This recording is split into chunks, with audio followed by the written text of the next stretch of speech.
दिल्ली से गुजरात जाना, रास्ते में क्या आएगा? मेवाड़। मेवाड़ का राजा कौन है? समर सिंह। तो समर सिंह से परमिशन तो लेनी पड़ेगी। तो उसने समर सिंह को कहा कि भाई समर सिंह, मैं गुजरात जा रहा हूँ, क्या तेरे मेवाड़ के अंदर से होके जा सकता हूँ? समर सिंह ने कहा, नाथी का बाड़ा है क्या कि जिसके जी में आया, यहां से आया और निकल गया? टैक्स लगेगा। अपने एक जगह से दूसरी जगह जाते हैं, टोल टैक्स लगता है। उन्होंने कहा टोल टैक्स जमा करा, चला जा।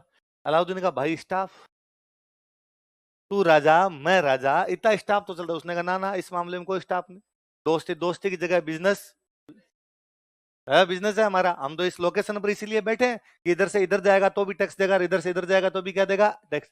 तो अलाउद्दीन बेचारा समर सिंह को टैक्स दे के गया। फिर उसने समर सिंह कहा कि देख लेना, मैं तुम्हारे पर आक्रमण करूंगा। समर सिंह का वो तब का तब देखेंगे, एक बार टैक्स ला। अलाउद्दीन गुजरात गया, गुजरात लूटा उसने, बहुत ढंग से लूटा, खूब सारे पैसे मिले। चुपचाप दिल्ली चला गया। उसने समर सिंह से वापस कोई बातचीत, वो शायद इस बात को भूल भी जाता कि समर सिंह ने उसे टैक्स ले लिया था। पर भाई साहब, आस पड़ोस वाले ऐसी बातों को भूलने कब देते हैं?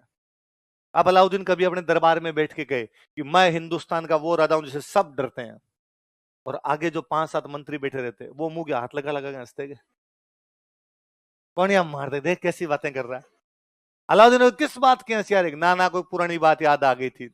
कौन सी पुरानी? नहीं नहीं, हमारी कोई बात थी, नहीं बतानी पड़े क्या बात थी। तो एक टोल टैक्स होता ना सर, टोल टैक्स।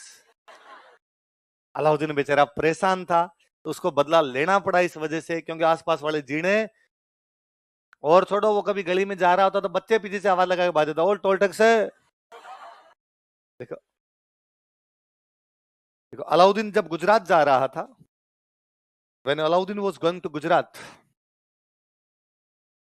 अलाउद्दीन जब गुजरात जा रहा था, अगला पॉइंट लिखना ना, कितने लिख लिए पहले अपने? चौथा लिख लो। अलाउद्दीन जब गुजरात जा रहा था, when Alauddin was going to Gujarat,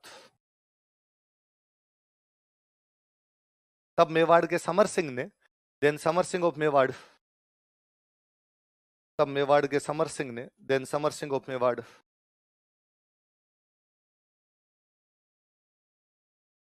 उससे कर वसूल किया था, कलेक्टेड टैक्स फ्रॉम हिम, उसे कर वसूल किया था, कलेक्टेड टैक्स फ्रॉम हिम, उसे कर वसूल किया था, collected tax from him, collect किया टैक्स, कर वसूल किया था, कलेक्टेड टैक्स फ्रॉम हिम। अतः वह इसका बदला लेना चाहता था, so he wanted to take revenge of it, अतः वह इसका बदला लेना चाहता था, so he wanted to take revenge of it, अतः वह इसका बदला लेना चाहता था, so he wanted to take revenge of it, वह इसका क्या लेना चाहता था? अच्छा मुझे एक बात बताओ कि जैत्री सिंह इल्तुतमिश को हरा देता है, जैत्री सिंह नासिरुद्दीन महमूद को हरा देता है, समर सिंह अलाउद्दीन से टैक्स ले लेता है, मेवाड़ कमजोर हो रहा है, शक्तिशाली हो रहा है? कोई भी राजा ये नहीं चाहेगा कि उसके पड़ोस में दूसरा शक्तिशाली हो जाए। अलाउद्दीन को पता है कि आज मेवाड़ वाले मेरे से टैक्स ले रहे हैं, कल को दिल्ली आ जाएंगे। आज तो जब मैं मेवाड़ से जा रहा हूं तब टैक्स मांग रहे हैं, कल दिल्ली आ कहेंगे टैक्स दो। ये शक्तिशाली है, उससे पहले इनको क्या कर दिया जाए? दबा दिया जाए। तो मेवाड़ की शक्तियां बढ़ रही थी, अलाउद्दीन उनको क्या करना चाहता है? दबाना चाहता, कंट्रोल सप्रेस करना चाहता। लिख लो, मेवाड़ की शक्तियां बढ़ रही थी, Mewar power was increasing, Mewar की शक्तियां बढ़ रही थी, मेवाड़ की शक्तियां बढ़ रही थी, Mewar power was increasing,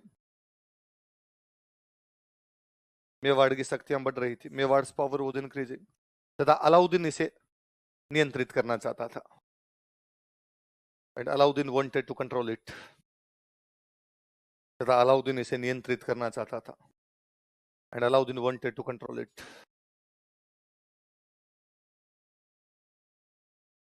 Alauddin क्या करना चाहता था?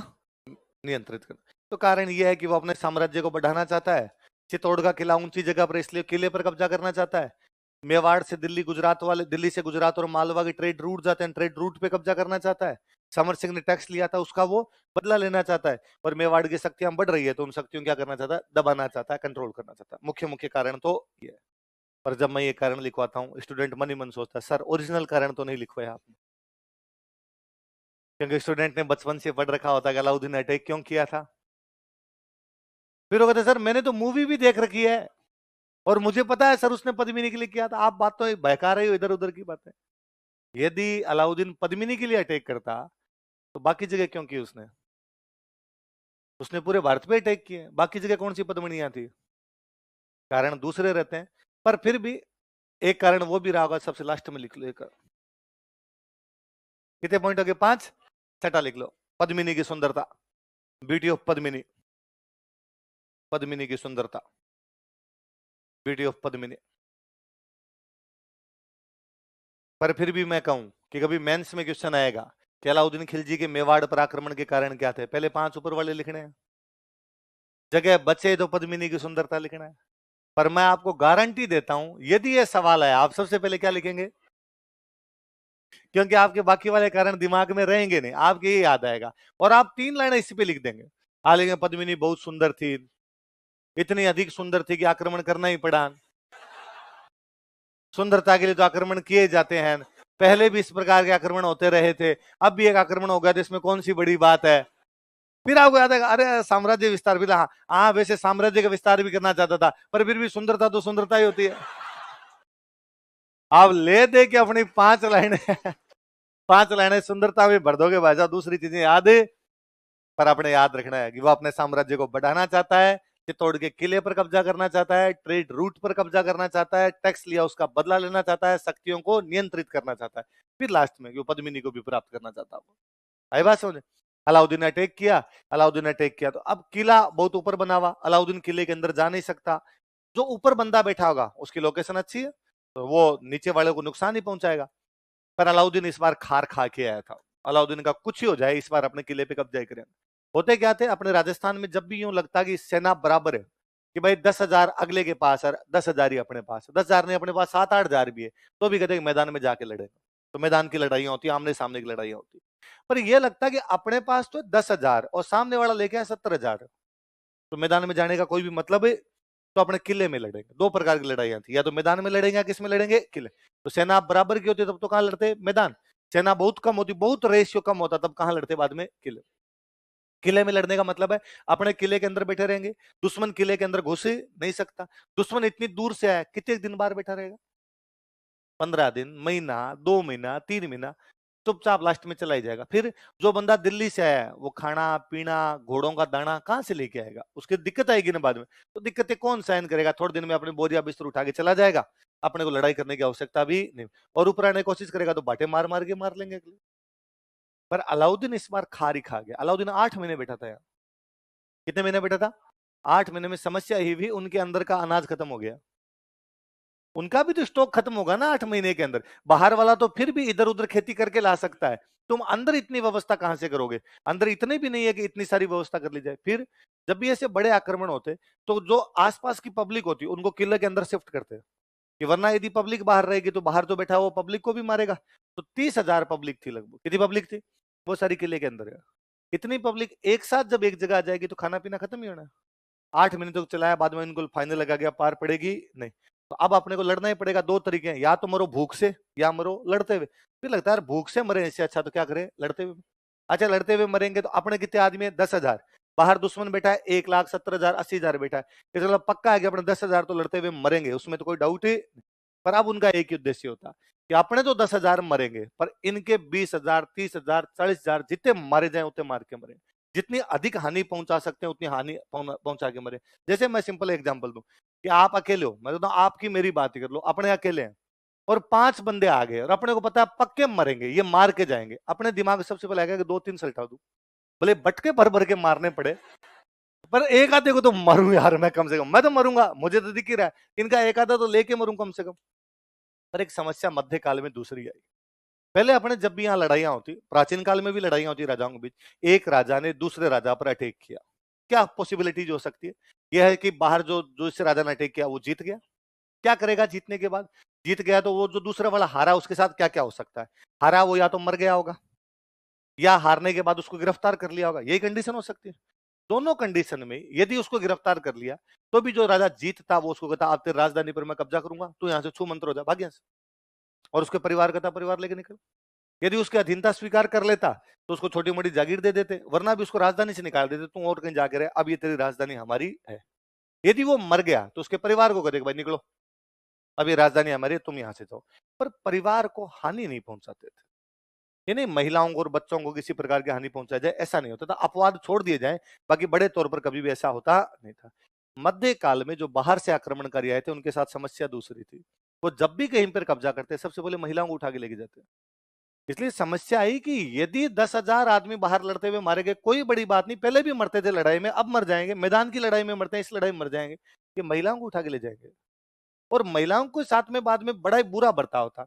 ठीक वैसा जैसा आप अभी इजराइल फिलिस्तीन में देख रहे हैं, महिलाओं को सरेआम उठा के ले गए, कपड़े फाड़ दिए उनके, नंगा करके घुमाया जा रहा है, जैसा आप मणिपुर में देख रहे हैं।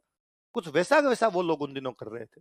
ये लगा कि यार ये तो बहुत गलत तरीका है। और एक महिला को ये लगता कि भाई मेरे को, मेरे परिवार के मरने के बाद मेरे को उठा के ले जाएंगे, सेक्स स्लेव की तरह रखेंगे, बहुत बुरा बर्ताव किया जाएगा, वो सोचती इससे अच्छा मरी जाऊं। तो यहाँ पर अपना एक तरीका आया, उन लड़ाइयों को बोला करते साका। क्या बोलते? जब भी ऐसी लड़ाइयां होती, जब लगता कि किले में पार नहीं पड़ेगी, बाहर जाके लड़ना पड़ेगा उन लड़ाइयों, क्या बोलते? अब उन 10,000 आदमियों को पता है कि अपने बाहर लड़ते हुए मारे जाएंगे, महिलाएं बचेगी तो ये महिलाओं को उठा के ले जाएंगे। उनके जाने से पहले ही महिलाएं खुद अग्नि में जल जाया करती, उसको बोलते जौहर। क्या बोलते? पता ही है ये सब तो मरेंगे, ये मरेंगे तो बाद में आके ये कब्जा करेंगे अपने पर। इससे अच्छा है, जीवन का उद्देश्य केवल सांस लेना नहीं है, जीवन का उद्देश्य गरिमा युक्त जीवन। कैसा जीवन? जिसमें आपके पास ऑनर तो रहे, लाइफ ऑनर के साथ होनी चाहिए, प्राइड के साथ होनी चाहिए। उन्हें लगा यार बाद में कोई अपने को इस प्रकार के हालत में रखे, इससे पहले, इससे अच्छा मृत्यु बहुत अच्छी है, इससे अच्छे। तो वो महिलाएं जोहर कर लिया करती। फिर सारे पुरुष जो होते वो केसरिया कपड़े पहन के जाते। कैसे कपड़े पहन के? केसरिया कपड़े पहन के जाते बाहर लड़ने के लिए, और बाहर दुश्मन से लड़ते। इसको क्या बोला करते? केसरिया। और इन दोनों को मिला के क्या बोलते? क्या बोलते? साका। तो साके में क्या क्या दो चीजें होती? जौहर और केसर। लाइन चेंज करके लिखो, कारण हो गया अलग से लिखो। 1300। हाँ, किसके, कौन से विद्रोहियों का? फिर तार गलत जुड़ गए थोड़े, लिखो, लाइन चेंज कर लिखो। 1303 ईस्वी में, इन 1303 एडी, 1303 ईस्वी में, इन 1303 एडी, चित्तौड़ का पहला शाखा हुआ। फर्स्ट शाखा of Chittor was happened. Chittor का पहला शाखा हुआ, फर्स्ट शाखा of Chittor was happened. Chittor का पहला शाखा हुआ, फर्स्ट शाखा ऑफ चित्तौड़ वाज हैपेंड। महिलाएं क्या करती थी? जोहर। महिलाओं की रानी कौन है? पद्मिनी। तो पद्मिनी ने 1600 अन्य महिलाओं के साथ जोहर किया। लिखो, रानी पद्मिनी ने 1600 महिलाओं के साथ, queen Padmini along with 1600 women, रानी पद्मिनी ने 1600 अन्य महिलाओं के साथ, queen Padmini along with 1600 other women, रानी पद्मिनी ने 1600 अन्य महिलाओं के साथ, queen Padmini along with 1600 other women, जोहर किया, कमिटेड जोहर, जोहर किया, कमिटेड जोहर।